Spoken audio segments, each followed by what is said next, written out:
పిల్లలు కుర్మ సంఘ రాష్ట్ర అధ్యక్షులు గొర్గ నరసింహ గారు మాట్లాడుతున్నారు. ప్రెస్ మీట్ ఏర్పాటు చేసిన ఎమ్మెల్సీ గౌరవనీయులు కవితక్క గారికి ధన్యవాదాలు తెలియజేస్తూ, బీసీల కోసం గత 2 సంవత్సరాలుగా కొట్లాడుతున్నటువంటి యూపీఎఫ్ నాయకులకు, అదేవిధంగా జాగృతి నాయకులకు పేరు పేరున కుర్మ సంఘం తరఫున ధన్యవాదాలు తెలియజేస్తూ, గత సుమారు 3 నెలలుగా అక్కగారు ఢిల్లీకి అఖిలపక్షాన్ని తీసుకెళ్ళండి, అఖిలపక్షంతో అక్కడ ఢిల్లీలో చర్చలు జరపండి అని చెప్పినప్పటికీ దాన్ని డీలే చేస్తూ ఈరోజు అఖిలపక్షాన్ని తీసుకుపోయినట్లయితే నిజంగానే కవితక్క చెప్తే తీసుకుపోయినట్టు అవుతుందని ఒకే ఉద్దేశంతో వాళ్ళు ఈ డీలా మాటలు మాట్లాడుతూ వస్తే రండి, లేదంటే మీ మీద నెపం వేస్తామన్న ధోరణిలో మాట్లాడుతున్నారు. దీన్ని కాంగ్రెస్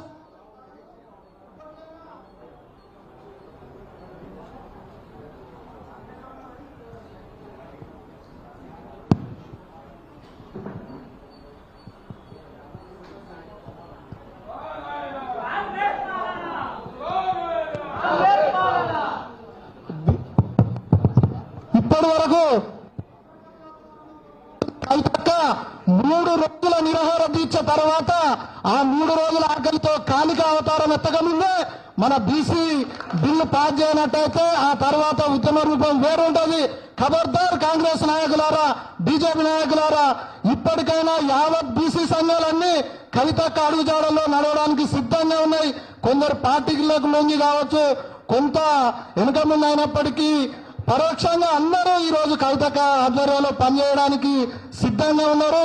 ఈ 3 రోజుల నిరాహార దీక్ష తర్వాత కూడా మీరు డీలే చేసినట్టయితే ఆ లోపే మీరు బీసీ బిల్ పాలు చేస్తే సంతోషం, లేదంటే ఆ 3 రోజుల నిరాహార దీక్ష తర్వాత అక్కగారి కాలిక రూపం కూడా చూడాల్సి వస్తుంది, బీసీ సంఘాల ఆగ్రహానికి లోను కావాల్సి వస్తుంది.